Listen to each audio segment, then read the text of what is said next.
I'm exploring the places that I think reveal the best of the Italian West Coast and its cuisine. From the Tuscan coast in the north, the middle stretch studded with show-stopping Sorrento and Capri, right down to the southern tip of the Boot and the Aeolian Islands. And tonight I'm kicking off on the famous Amalfi Coast. I'll experience both the glamour as well as revealing its hidden side. Often voted in the top 10 destination to visit in Italy, the Amalfi Coast is 37-kilometer stretch of iconic coastline made up of many picturesque towns. I'm stopping at 3 of my favorites: Cetara, Minori, and of course, the picture postcard, Positano.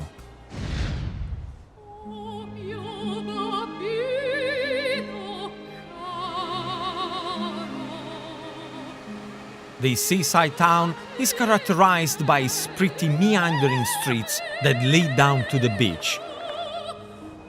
The pastel houses that hug the cliffs, and for being the most photogenic town in all of Italy. My companion is local guide Lisa, who's been showing tourists around this iconic town for over 30 years, meaning she's perfectly placed to introduce me to its signature pastime, taking in the view while having a classic Amalfi Coast spritz. Grazie, caro. Grazie. Salute. Yes, salute a te, Gino.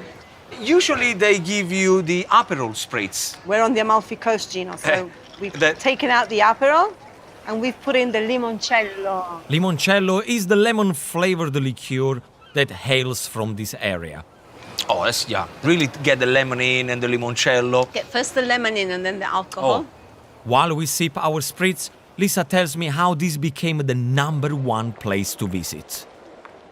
Positano became super cool immediately after the war because lots of famous people came here, artists, painters, Picasso, famous actors like Sophia Loren or Jacqueline Kennedy. To find a quiet To place. find quiet places. Because you could live here, not being noticed. If I wanted to buy a house here in Positano, can I do that? Or do you need to be a resident? No. How does it work? It costs a lot, but you can. Round about €8,000 per square meter. You will say this is the ultimate exclusive place to buy a property. It is. Piacere. Salute. Ciao.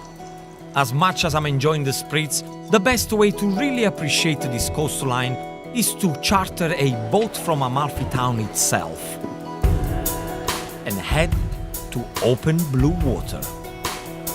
This coast is listed as a UNESCO World Heritage Site. It's an outstanding example of a Mediterranean landscape. Lisa, what do you think makes this place so popular? I think it's the very distinct look. I mean, all those colors, the way the houses are built in the rock. If you look at it, everything looks put in a certain place, studied, but it's not. It's just been built because where they found space, that's where they built the houses. And if you look, you can see the top of the church has a Moorish influence. So all the colors, the green, the yellow, the blue, makes it really, really elegant. Do you think the food has got something to do with it? Yes, we have the lemons, we have the anchovies, we have the olive oil, we have some excellent wines. Tomatoes, Tomatoes, which of unbelievable, course. fresh basil, Wonderful, yeah, inland. mozzarella. So the food is excellent. Simple ingredients defines Italian cooking, and these Amalfi ingredients are full of flavor. A dish that shows them off is a caprese salad, and it's also very special to me. The last time I saw my dad, before he passed away, we both ordered a caprese salad. So I'm gonna dedicate this beautiful salad to my dad. Hi, Daddy. And look, if I can do this on a sailing boat, as I'm sailing, you should be able to do this at home. It's very simple.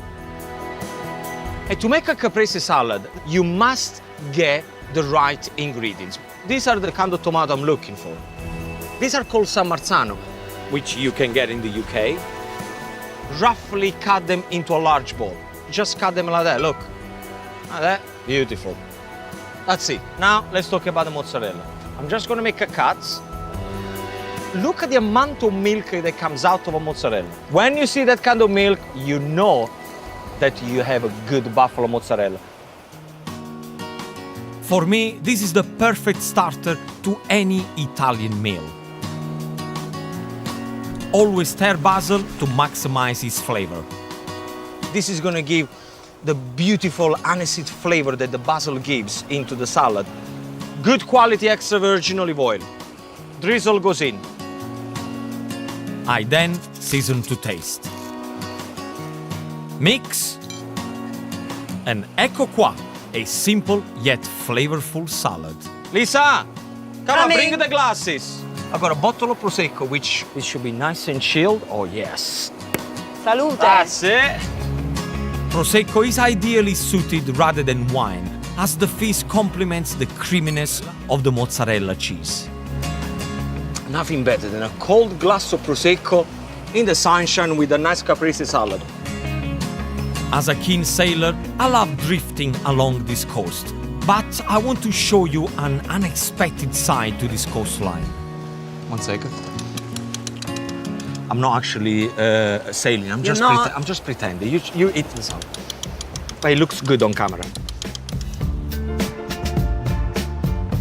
So back on dry land, I head east to another seaside gem. 2.5 miles along the coast from Amalfi is the small but stunning town of Minori.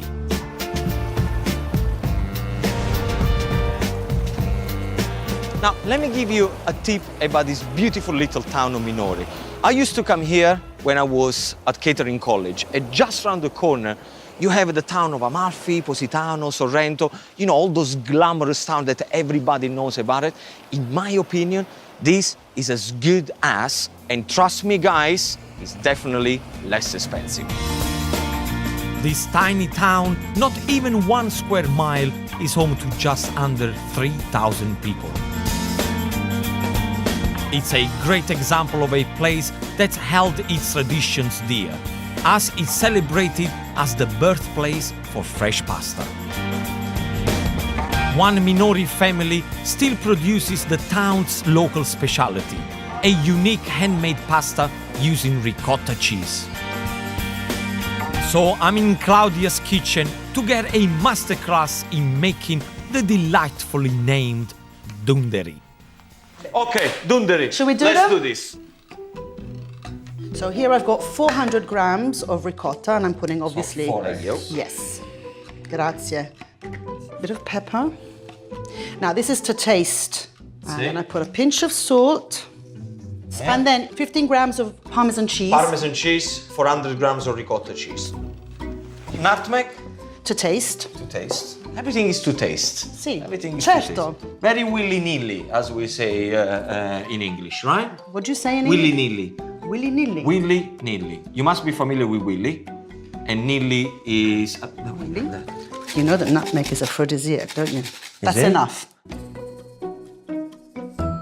The flour is 30 grams per 100 grams of ricotta. So you're using a wooden spoon. My grandmother used to say to me, the least you move it around and the fluffier it's going to be. So if you use the back of the spoon, it's easier. I didn't know that. I've learned something new today. What we're doing is just making gnocchi. But instead of using potato, we're using ricotta. Esatto, yes, exactly. And you should have said that at the beginning. Can I try? You have to. In the raw stage, it's already delicious. Can you get a couple of forks, please? This one? Yes, please. Okay, I'm gonna give you some options. There you go. At post, I like this one. It's another thing I love about Italian draws. When you're looking for cutlery, they're never the same. There must have been 22 different kind of forks, and I love that. We're gonna roll them in a fork, right? Yes. But I guess you can cook them like this. You can eat them like this, but if you roll them like that, you get the sauce inside. So what are you looking for is the dents of the fork, which the sauce is gonna stick on it, Yes. but also the hole in the back, so then the sauce stays in Gets there. in there. Claudia, See? I got cooking to do. Okay. So you carry on with your dunderi. I will. Look at that, beautiful dunderi. Meravigliosi. Mwah. Grazie, bella. Ciao. So now I got my dunderi. I think it's only fair to make sure that the sauce I'm going to prepare with the dunderi is nice and light. I want the dunderi to be the star for this dish. My sauce is a simple vegetable one to complement the dunderi. But don't worry, if you want to recreate this dish, the gnocchi is the perfect replacement. So first, dice 2 courgettes into small, even-sized cubes. Slice 2 red peppers in exactly the same way. Job done. You will see, give or take, the same dice. Then heat up some olive oil, making sure it's nice and hot. Before you put all the vegetables in the oil, let me give you a little tip. Just pick 1 little courgettes and put it in. If you see that it starts to sizzle, the oil is ready. Definitely start to sizzle. Now, get everything together, straight in. Add a generous pinch of salt. You probably want to cook this one for about 10-12 minutes, okay? Do the first 7-8 minutes, then we're gonna start to add the sage. Finally slice the sage and add in when the veg has softened, after about 7 minutes. And a big knob of butter. The butter is gonna make this sauce nice and creamy. Mix all together, switch off the heat. Now we're ready to cook the dunderi. In a large pan of boiling salted water, add in the dunderi. As soon as they come up, give another 2 to 3 minutes to cook, and the job is done. Okay, the sauce is nice, my dunderi are perfectly cooked, and it's very important that we now mix the dunderi and the sauce together, because what I wanted to show you, what Claudia told me. I wanted the courgettes, the peppers, the sage to go on the stripes of the dunderi and inside the hole. Put it back on a high heat and stir for around a minute. Just like that. Now I'm gonna add a little bit of black pepper. Now look at that. All the crispy peppers and the courgettes, they're going all the way inside that hole of the dunderi. And finish with some freshly grated Parmesan cheese. That's it. Where is Claudia? Claudia! Coming. Vieni, come in. That's for you. And I think you're absolutely right. It's important to do the holes in there, so then all the sauce goes in there. Oh, woman. Do you think it works well with the courgettes I and the don't know, I'll peppers? tell you when it's finished. I'll take that as a yes then. With this mouth-watering pasta and the breathtaking seaside towns, my Amalfi coastal experience is shaping up nicely, and there is so much more to come. And I'm heading further south to the region's largest city, Reggio Calabria, separated from the island of Sicily by the Strait of Messina. Reggio Calabria has a population of just 200,000 people, a fraction of the size of Rome. It's also home to a magnificently eclectic cathedral and glorious promenade where the goddess Athena stands and guards the city. But this area is most famous in Italy for fruit that is both exotic and enigmatic, known as the Bergamot. And I'm heading a couple of miles inland from the city to a tiny place called Contrada Limbone to find out more about this unusual but versatile fruit. Dimmi un po' le origini del bergamotto, com'è nata sta storia? Guarda, come origine un po' incerta. Francesco's family has been growing bergamot for the last 50 years. Now, I know bergamot as the flavor of Earl Grey tea, but I had no idea it has been grown in my home country for over 200 years. It happens around 1750, and they're not sure if it was Christophorus Columbus who brought it here or Chinese people. Bergamots are mainly used as an essential oil in the perfume industry. And because Calabria is the most prolific producer of this fruit, 90% of the world's bergamot comes from right here. And it's thanks to the perfect growing conditions here that bergamot does so well. Being in a valley, you have a lot of minerals and loads of goodness in the soil, which helps the bergamot to be the one from Reggio Calabria to be, what he says, the best in Italy. Now, what I want to know is how I can use these fine bergamots in my cooking. Non è né un limone né un arancio. Né un limone né un arancio. No, è un'altra agruma. See, I knew it. I said, look, I can really understand. Is he a lemon or is he an orange? And the answer was, it's not one or the other. It's something that nobody knows. Mo fa assaggiare sul bergamotto. Yeah, come Dobbiamo on, raccoglierlo. let's go and taste. Let's go and taste the bergamot. Francesco doesn't know what it is, but I know my taste buds. So it's time to try this alien fruit for myself. Interesting flavor. Slightly bitter. This is good. Questo è buonissimo. And it's not just the juice that Francesco wants me to try. Next is his bergamot tea. È buono, ma io preferisco quell'altro. Lo so. Yeah, I prefer the other one. I mean, it's good. I think if you're a tea drinker, this will be up your street. And now bergamot preserve with a kick of ginger. Wow, this is good. A bitter orange marmalade. This is definitely something I'm going to start to use in cooking. Okay. Look over there. See the fly? Look at the fly over there. See? So, Fly. And I've also got my eye on this bergamot syrup. tasting all of that, I know exactly what I'm going to get from this. And lo posso pigliare questo? Certo, è tuo. Yeah? I got the authorization to take this one with me, as well as the marmalade. So, grazie. Prego. All right, ci vediamo più Ci tardi. vediamo dopo. I'm going to go do some cooking. Ok. Inspired by Calabria's most exotic fruit and this stunning mountain backdrop, I'm going to create the perfect dessert to celebrate the Mediterranean summer. I'm going to show you how to prepare gelatina di frutta fresca, which is fresh fruit jelly with prosecco. Now, everybody always panic when they have to prepare jellies. My one is easy, colorful, and absolutely fantastic if you have guests around, because we're going to serve them in these martini glasses, so they're going to be really, really cold. Our first ingredient for some Italian summertime feast, lemonade. Put a half into the saucepan and let it bubble gently. As soon as you see some bubbles, the job is done.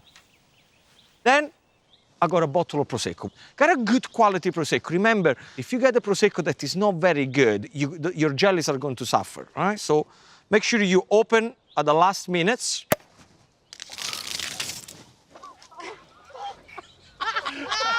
Okay, so this is what's happened when your bottle of Prosecco is too hot. Make sure it's cooler. Important advice there. Next, we have some sheets of gelatin which I've softened in cold water. Looks like a big jellyfish. In there straight away. Stir the gelatin into the hot lemonade until it's completely dissolved. Next, for the Calabrian citrus thing, the bergamot syrup. Now, if you can't find the bergamot syrup, you can use lemon syrup or orange syrup. It's absolutely fine. That's it. Now mix everything together, guys, and let it rest. Now is the time to fill the glasses with the fruits. You can use any fruit you like. I'm using seasonal summer strawberries and a crisp Granny Smith apple, which I chopped and soaked in lemon juice to stop it going brown. This is gonna look so good and sexy. Then we do exactly the same thing with the strawberries. Okay, at this point, you get your mixture, okay? And you just fill up the glasses. Make sure that they equal when you fill up, otherwise your guests are gonna start to fight. I think the secret of making jellies is to make sure that they look good, like this one. Now, Prosecco time! Obviously, I got half of the bottle because the other half is equally spread on my cooking table. The only thing you have to do, just fill up the glasses half centimeter from the top. Nice. Give your jellies a little stir and pop them in the fridge for 3 hours. Just enough time for me to watch my favorite film. It turns out revenge isn't the only dish best served cold.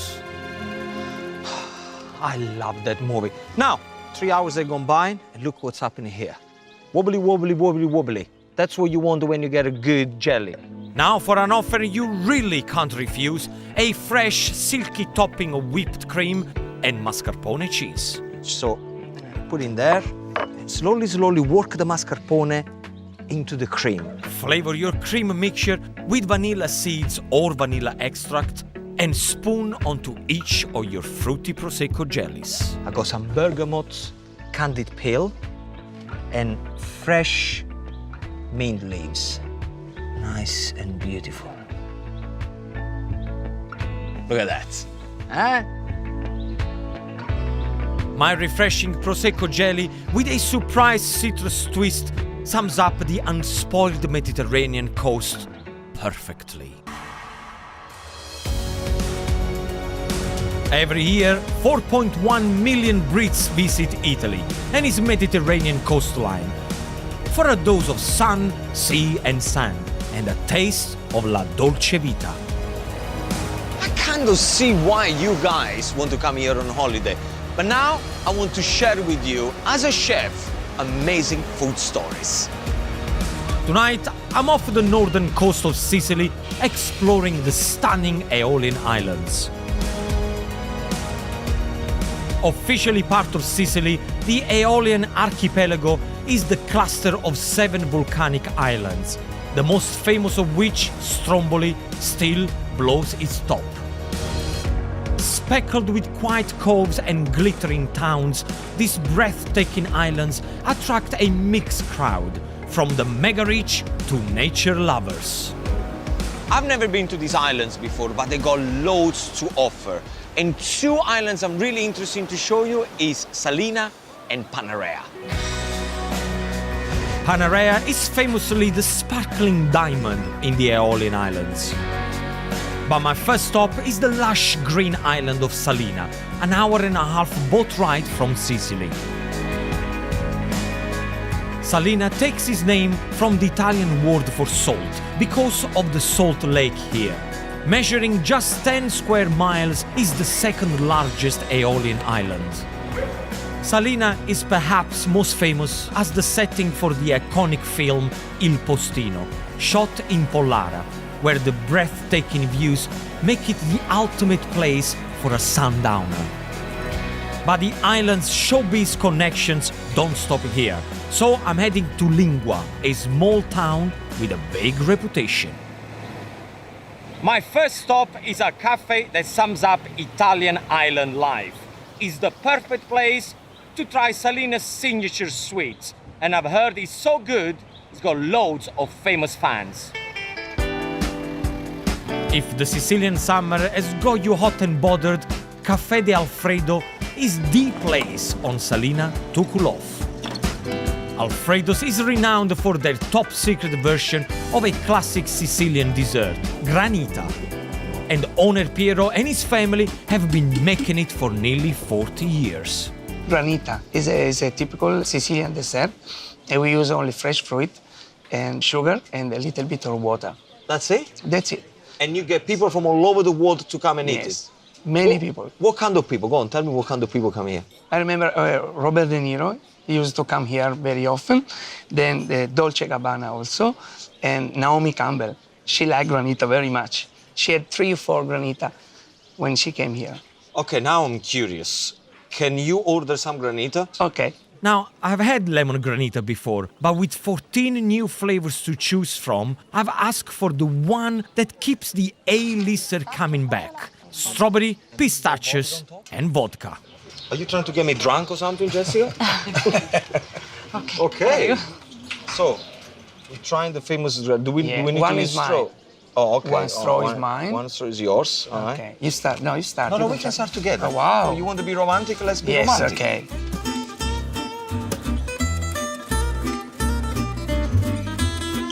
Oh, it's really good. It's like tasting cold, fresh fruits. Yes. Very, very good. We are not only famous for granita, we always make the best pane cunzato in the area. As much as I'm enjoying the granita, I have to try this pane cunzato. a traditional Sicilian open sandwich made with toasted bread topped with classic Italian ingredients. I like this because you can do whatever you want. All these ingredients come from right here on the island, like ricotta cheese, aubergine, capers, and of course, mozzarella. Melts in your mouth. Yes. I'm gonna eat it now. It's for 4 people, not for only one. 3-4 people. Yes. Think again. I'm hungry. I'm gonna be by myself. Buonissimo. È buono, eh? Amazing.